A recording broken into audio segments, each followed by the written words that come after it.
క్రితం చెప్పిండు సిబిఐ విచారణకు ఆదేశించనని. మరి 20 రోజులలో సిబిసిఐడి అధికారులు ఎందుకు గాంచిమియా గూడకు వచ్చి పేదోళ్ళని అడగలే?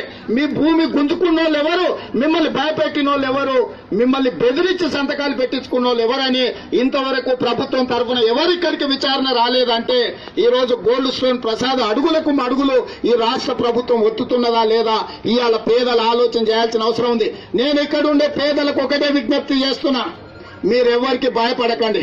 ముఖ్యమంత్రి కాదు వాళ్ళ తాత వచ్చినా గాంచిమియా గూడలో అడుగు పెట్టనీయకండి. ఇవాళ మీకు అండగా తెలుగుదేశం పార్టీ ఉంటుంది, మా స్థానిక నాయకత్వం సుభాష్ యాదవ్ ఉంటాడు, వేణుగోపాల్ ఉంటాడు, మా గణేష్ ఉంటాడు, మా భూపాల్ రెడ్డి అన్న ఉంటాడు, మా వాళ్ళందరూ మీకు అండగా ఉంటారు స్థానికంగా. ఒకవేళ వాళ్ళ మీద ఇంకేదైనా అవసరమైతే రమణన్న, నేను, అరవింద్ అన్న మేమందరం కూడా మీ దగ్గరకు వస్తాం. ఇవాళ మీ భూములు మీరే దున్నుకోండి, మీ భూములలో మీరే ఉండండి. ఇవాళ ఎవరు వస్తారో మీ భూముల దగ్గరికి మిమ్మల్ని ఖాళీ చేయించడానికి ఎవరు వచ్చినా స్థానిక సర్పంచ్ జగన్ కూడా మీకు అండదండగా ఉంటాడు. జగన్ కూడా మీ లోకల్ గా ఉండే వాళ్ళకి అందరికీ మేము 100% అండగా ఉంటాం, మీ వెనకాల ఉంటాం. మీరు ఏ సమస్య వచ్చినా ఈ ప్రభుత్వం మీద తిరగబడండి. ఇవాళ ఈ భూములు కొల్లగొట్టడానికి టీఆర్ఎస్ నాయకులు, ముఖ్యమంత్రి గారే కారణము.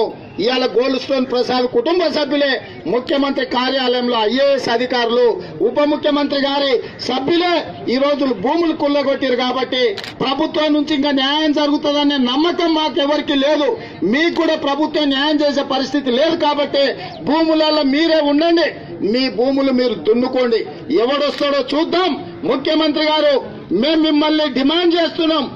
ఎందుకు నిన్న గోల్డ్ స్టోన్ ప్రసాద్ సోదరుడు పార్థసారథి శర్మ గారి బెయిల్ కేసు సుప్రీంకోర్టులో వస్తే మీరు న్యాయవాదులను పెట్టలేదు? ఎందుకు అడ్వకేట్ జనరల్ హాజరు కాలేదు? తెలంగాణ సమాజానికి మీరు సమాధానం చెప్పాలి. ఎంత కమ్ముడు పోయినరో ఈరోజు తెలంగాణ సమాజం గమనిస్తుంది. చిన్న చిన్న జేబు దొంగలు, చైన్ దొంగలు ఉంటే అడ్వకేట్లను పెట్టి వాళ్ళకి బెయిల్ రావద్దని గుడంబ అమ్ముకునేటోళ్ల మీద పీడీ యాక్ట్ పెడుతున్నాం. జీవన భృతి కోసం ప్రభుత్వం వసతులు కల్పించకపోతే ధూల్పేటల్లో, లంబాడి తండాలలో ఇంతో అంతో గుడంబ కాసుకొని అమ్ముకునేటోళ్ళకి అలా నువ్వు పీడీ యాక్ట్ పెట్టి జైల్లోకి దోలుతున్నావు.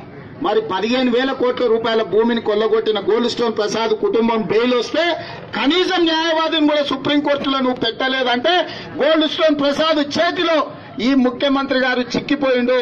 ఇవాళ గోల్డ్ స్టోన్ ప్రసాద్ కు ముఖ్యమంత్రికి లావాదేవీలు ఉన్నాయి కాబట్టి గోల్డ్ స్టోన్ ప్రసాద్ దొరుకుతాయి.